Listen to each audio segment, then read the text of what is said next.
तो गाइस मैं आपको आज एक स्टोरी सुनाने वाला हूँ। इतनी बेस्ट स्टोरीज है ना कि मेरे से रहा नहीं जा रहा, मैं सच आप लोगों के साथ भी शेयर करूँ।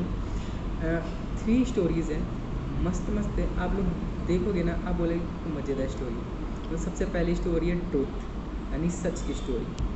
तो 3 जने थे, एक पंडित था, एक सोल्जर था, एक कंपनी का मैनेजर था। वो दोनों एक बार अल्कोहल पी के अपने फ्रेंड्स ही तो नहीं कह सकते, अनजान लोग थे, वो एक दूसरे से मिले। उन्होंने सोचा कि हम इतने दुखी हैं तो एक दूसरे अपनी बातें शेयर करें, अपने दुख दर्द, अपने सीक्रेट शेयर करें और फिर इस बात को यहीं पे दफना दो, बाहर जाए किसी को कुछ न बोले, जिससे अपना मन हल्का हो सके। तो सबसे पहले जो पंडित यानी पादरी था, उसने अपनी बातें उन दोनों के सामने रखी। उन दोनों को जब बातें रखी ना पंडित ने, तो उन दोनों शॉक हो गए कि इतनी सफाई और इतनी सच्चाई से इसने अपनी बातें रखी। वो दोनों हैरान हो गए कि हाँ, कि काफ़ी इसने अच्छे से रखी थी। तो फिर सोल्जर बोला कि भाई तुमने जितनी सफाई से और ईमानदारी से अपनी रखी है, मैं भी अपनी सारी सच्चाई तुम्हें बताता हूँ। उसने भी अपने सारे बोझ, दिल के जितने भी राज थे, उसे हल्का कर दिया। फिर उसके बाद बारी आती है मैनेजर की। तो मैनेजर बोला कि भाई तुम दोनों ने रखा अपनी जो बातें शेयर करी, तो मैं भी अपनी बातें शेयर करूँगा। मैं तुम दोनों से बेवफाई नहीं कर सकता। तो मैं अपनी एक बात बता दूँ कि मेरे से कोई भी बात पचा ही नहीं जाती। अब मेरे मन में ये, दिमाग में ये एक ही चीज़ घूम रही है कि मैं कब यहाँ से बाहर जाऊँ और कब ये बात जाके सबको बता दूँ।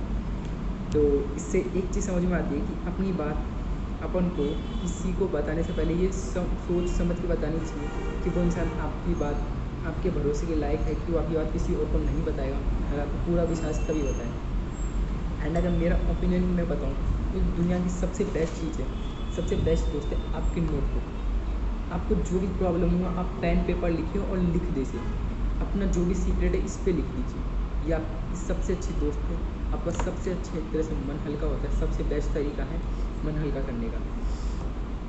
मैं तो अक्सर यही करता हूँ, मुझे तो यही आया होता है। किसी और को सीक्रेट बताने से अच्छा खुद की नोटबुक को बताएं, जो अपना सबसे अच्छा दोस्त है।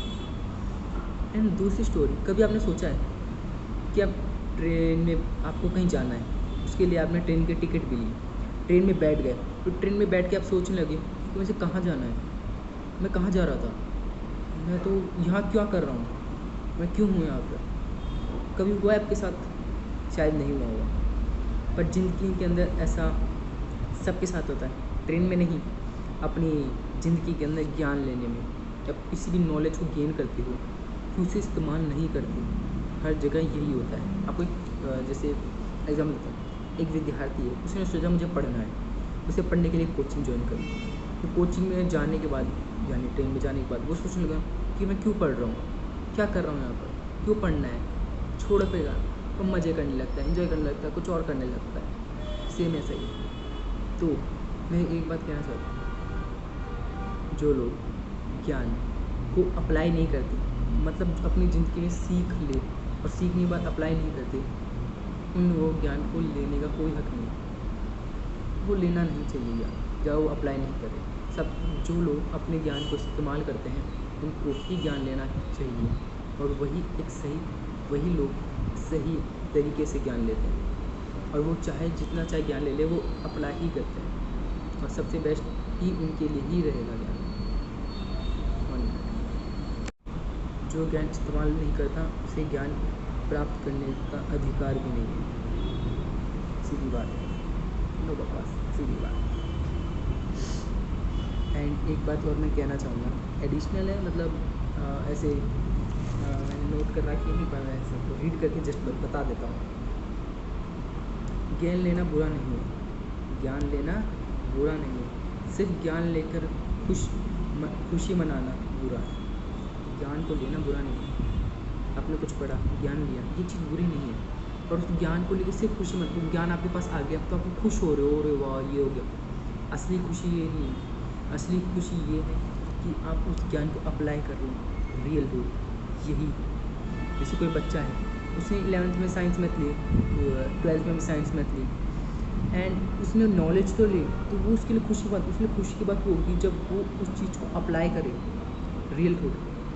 आजकल देखोगे हर कोई बोलते हैं कि पढ़ाई के अंदर वो नहीं है, मज़ा नहीं है, पढ़ाई में ये नहीं है, वो नहीं है, 11th 12th वेस्ट है, NCERT वेस्ट है, इंडिया के अंदर तो ये नहीं है, वो नहीं है, बट अदर कंट्रीज की तारीफ करता है। क्यों करता है? इसलिए कि रियल ज्ञान वालों को जानता है असली खुशी उसमें नहीं है कि जो पढ़ता है, असली खुशी उस चीज़ को अप्लाई करने में, असली खुशी उसी में।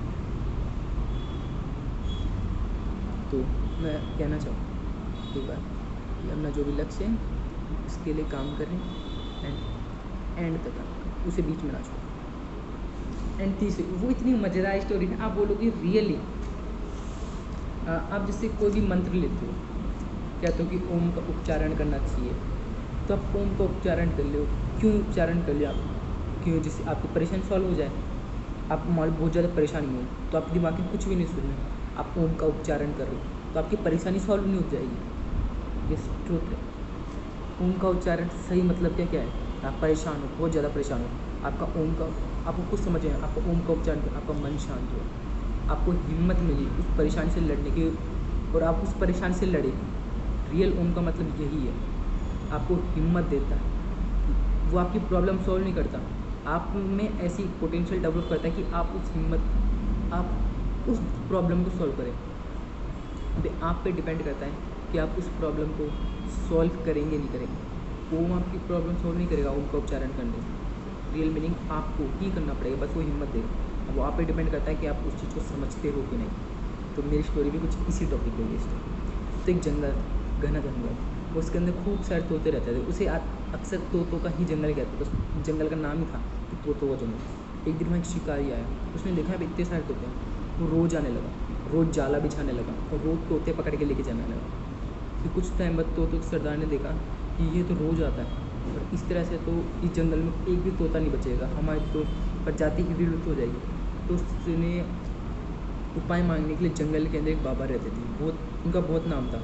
उनके पास गया, उनसे अपने बाबा को अपनी परेशानी थी कि बाबा एक शिकारी आता है, रोज़ आता है और हमें पकड़ के लेके जाता है, इस तरह से हमारी प्रजाति विलुप्त हो जाएगी। तो बाबा ने उसने बाबा से मदद मांगी, बाबा हमें एक मंत्र दे दो जिससे हम हमारी परेशानी सॉल्व हो जाए। तो बाबा ने कहा कि तुम रोज़ इस चीज़ का उच्चारण करना और अपने बाकी जितने भी साथी और तोतों को उनको कह देना कि हर समय इसका उच्चारण करते रहो। शिकारी आएगा, जाला डालेगा, दाना फेंकेगा पर फंसना मत। शिकारी आएगा, जाला बिछाएगा, दाना डालेगा पर फंसना मत। सभी तोतों ने यही करा, खाते पीते उड़ते गाते सब ने ये बात दोहरानी शुरू कर दी। अगले दिन जब शिकारी आया तो उसने देखा कि तोते बोल रहे हैं शिकारी आएगा, जाला बिछाएगा, दाना डालेगा बट फंसना मत। वो परेशान हो गया, वो घर चला गया। फिर अगले दिन वही बोला तो बहुत परेशान हो गया कि ऐसे मेरा घर गुजारा कैसे चलेगा, मैं बर्बाद हो जाऊँगा। तो वो भी उन्हीं बाबा के पास गया जहाँ पे तोते गए थे। उन्होंने बाबा को बताया कि बाबा ऐसे ऐसे बात है, तोता ऐसे ऐसे कर रहे, तो ऐसे मेरा काम कैसे चलेगा। उसने बोला अच्छा तुम तो बस अपना काम करो और कुछ मत दो, तुम बस जाओ, जाला बिछाओ और दाना डालो और बस इंतज़ार करो। उसने भी फिर वही किया, वहाँ पे गया, जाला बिछाया, दाना डाला, तोते आए, फंस गए। वो सोचा कि ये क्या हुआ। तोते बोल रहे थे कि शिकारी आएगा, जाला बिछाएगा, दाना डालेगा, फंसना मत। फिर वो उन तोतों को लेके जाले के अंदर ही बाबा के पास गया।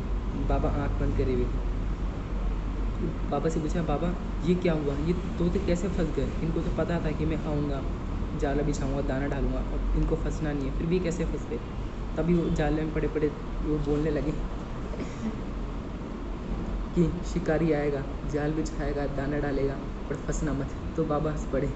अच्छा कि ये तोते ये इतने मूर्ख हैं कि इन्होंने जो मैंने इनको मंत्र, उन्होंने इसे दोहराया तो सही पर समझा नहीं उसका जो अर्थ था।